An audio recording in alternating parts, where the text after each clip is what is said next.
Oke, assalamualaikum warahmatullahi wabarakatuh. Kita kembali lagi bahas soal tryout yang kedua.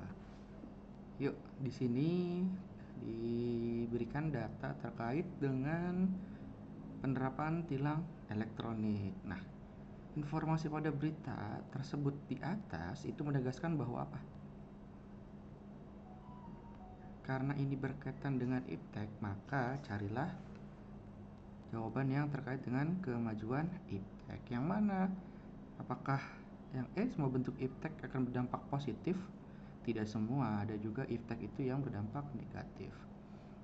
Maka yang paling tepat adalah yang D. Kemajuan iptek bisa dimanfaatkan untuk meningkatkan kedisiplinan dalam berkendara. Lalu yang kedua, terkait dengan kejadian kasus yang menimpa kakek 89 tahun di Cipinang Muara karena dihajar massa karena diteraki oleh maling. Nah, tindakan yang seharusnya dilakukan apa? Ya tetap tidak main hakim sendiri dan juga harusnya kita lapor ke polisi. Lalu terkait dengan ada apa nih? Pulang sekolah dia nerima telepon dari orang yang tidak dikenal terkait orang tuanya mengalami kecelakaan. Maka peristiwa itu jika dikaitkan dengan sikap selektif terhadap kemajuan iptek, simpulannya apa? Bahwa harus di cross check dulu setiap informasi. Berikutnya, terkait dengan konten buka bal-balan pakaian impor. Nah, kira-kira menyikapi kondisi di atas, tindakan yang sebaiknya dilakukan dalam rangka strategi untuk menghadapi pengaruh iptek adalah apa? Karena ini membeli bal pakaian impor, maka tentu kita harus beli produk lokal. Lanjut, bentuk nyata implementasi Sumpah Pemuda. Ingat isi Sumpah Pemuda ada apa aja yang berkaitan dengan itu, maka yang paling tepat adalah yang bertutur kata dengan bahasa Indonesia sesuai dengan isi Sumpah Pemuda yang ketiga, menjunjung tinggi bahasa persatuan. Lanjut, upaya hukum yang dapat kita lakukan jika kita diberhentikan oleh seorang PNS. Apa tuh? Yaitu di Pengadilan Tata Usaha Negara. Kalau di pengadilan negeri yaitu terkait dengan tindakan pidana dan perdata. Kalau di pengadilan tinggi yaitu berkaitan dengan banding. Sedangkan di Mahkamah Konstitusi adalah terkait dengan pembubaran parpol ataupun kalau kita bersengketa di dalam pemilu. Yang berikutnya pengadilan agama, ini berkaitan dengan perceraian paling banyak. Lalu bentuk partisipasi politik dari gambar tersebut. Nah, bentuk partisipasi apa nih? Yaitu memberikan hak pilih dalam pemilu. Lanjut, apabila seorang anak lahir dari ataupun di bangsa yang menganut ius soli, dia memiliki orang tua yang menganut ius soli, sedangkan ia lahir di negara yang ius sanguinis atau berdasarkan keturunan, sementara ia lahir dari negara yang menganut asas keturunan sementara dia tidak lahir di situ, dan orang tuanya di negara orang tuanya menganut berdasarkan tempat, sedangkan dia tidak lahir di tempat ataupun di negara kedua orang tuanya, maka yang terjadi adalah dia tidak memiliki warga negara, yaitu apatrid. Lanjut, terkait dengan penggolongan hukum berupa ius constituendum, maka ini berdasarkan apa? Berdasarkan waktu. Ada dua berdasarkan waktu penggolongan hukum, yaitu ius constitutum dan ius constituendum. Kalau ius constitutum yaitu apa? Penggolongan hukum di mana hukum itu sudah berlaku. Kalau misalnya hukum itu masih berbentuk rancangan atau nanti akan dipakainya, maka itu disebut ius constituendum. Lanjut, jurisprudensi dan doktrin. Ini penggolongan hukum berdasarkan sumber. Ada undang-undang, kebiasaan, doktrin, jurisprudensi, dan juga traktat. Lalu KPK, nilai batas minimalnya berapa sih dalam menangani suatu kasus atau perkara? Nilainya adalah di atas 1 miliar. Kalau di bawahnya maka ditangani oleh kepolisian dan juga ataupun yaitu Kejaksaan Agung. Lalu, apabila ada anak lahir di negara yang menganut ius soli, sedangkan kedua orang tuanya menganut ius sanguinis, maka status kewarganegaraannya apa? Dia memiliki kewarganegaraan ganda atau disebut juga bipatrid. Kalau naturalisasi apa? Kalau naturalisasi artinya proses seseorang menjadi warga negara, entah itu berpindah ataupun dari yang tidak punya jadi punya. Nah, berikutnya yang disebut dengan warga negara, apa itu warga negara? Yaitu bangsa Indonesia asli dan bangsa lain yang disahkan oleh undang-undang. Maksudnya apa? Bangsa lain ini bisa jadi adalah orang yang melakukan naturalisasi. Lanjut, kalau diangkat menjadi seorang PNS, itu bentuk pemenuhan hak asasi manusia di bidang hukum. Kalau di bidang pribadi, contohnya hak asasi manusia apa? Ketika kita diperkenankan ataupun boleh atau memiliki hak untuk menyatakan pendapat. Kalau di bidang ekonomi, berjualan dan sebagainya. Di bidang sosial budaya, kalau kita bisa melaksanakan hobi kita. Di bidang politik, memilih dan dipilih. Lanjut, mendapatkan fasilitas pendidikan. Itu hak di bidang apa berarti? Di bidang sosial budaya. Lanjut, yang kewenangan MPR, yang jadi kewenangan MPR yang mana? Yaitu mengusulkan perubahan undang-undang dasar. Ingat, kalau membuat undang-undang atau mengajukan undang-undang itu bukan MPR tapi DPR. Kalau MPR berkaitan dengan undang-undang dasar. Lanjut, yang merupakan faktor internal dari pembentuk integrasi nasional. Mana nih? Ini udah pernah dibahas kemarin, yaitu adanya rasa senasib dan seperjuangan karena faktor sejarah. Nilai ideal dari Pancasila. Ingat, nilai ideal itu apa aja? Ketuhanan, kemanusiaan, persatuan, kerakyatan, dan keadilan sosial. Lanjut, apabila ada tetangga yang kena COVID, apa yang harus kita lakukan? Tentu kita harus cari pilihan yang rasional berkaitan dengan hal tersebut. Yang menjadi faktor penghambat yang bikin kita tidak bisa bersatu apa? Adanya tekad bahwa bangsa Indonesia adalah bangsa yang hebat. Karena ini udah pernah dibahas, yaitu kita menganut politik luar negeri bebas aktif dan juga net. Yang pasti kita akan netral. Kewenangan kewarganegaraan seseorang yang ditentukan oleh tempat ia dilahirkan berarti disebut ius soli. Kalau ius sanguinis berdasarkan garis keturunan atau pertalian darah. Sementara kalau repudiasi adalah ketika seseorang menolak dijadikan warga negara atau menjadi warga negara, itu repudiasi. Ketika dia menolak untuk jadi warga negara. Berikutnya, sumber hukum di Indonesia berdasarkan sumber. Nah, kira-kira yang mana nih? Tadi udah saya sebutkan, yaitu undang-undang, jurisprudensi, dan juga adat dan kebiasaan atau norma. Lanjut, warga negara di Indonesia dibuktikan dengan adanya KTP. Wilayah yang menjadi hak kedaulatan penuh suatu negara di laut 12 mil. Nah, kalau 12 mil apa? Laut teritorial. Kalau 200 mil, betul, 200 mil adalah zona ekonomi eksklusif.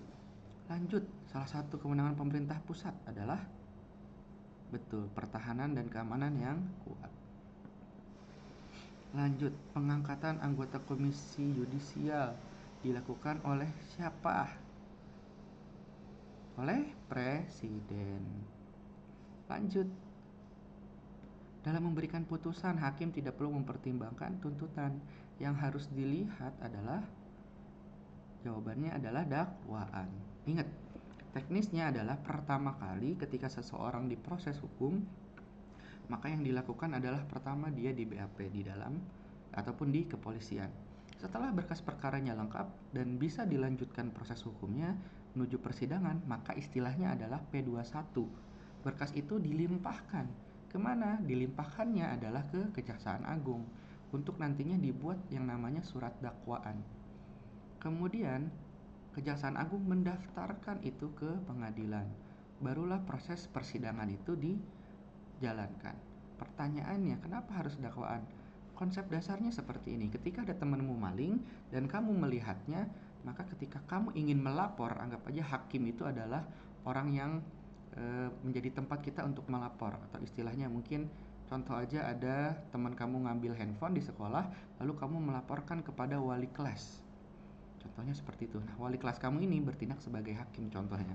Misal si A mengambil handphone si C dan kamu sebagai si B, maka kamu melaporkan nih ke wali kelas kamu.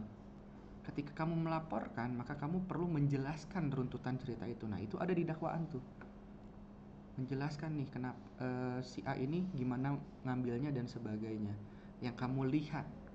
Lalu kemudian kamu juga memberikan apa ya namanya ya, menjelaskan bahwa si A ini ngambil handphonenya si C.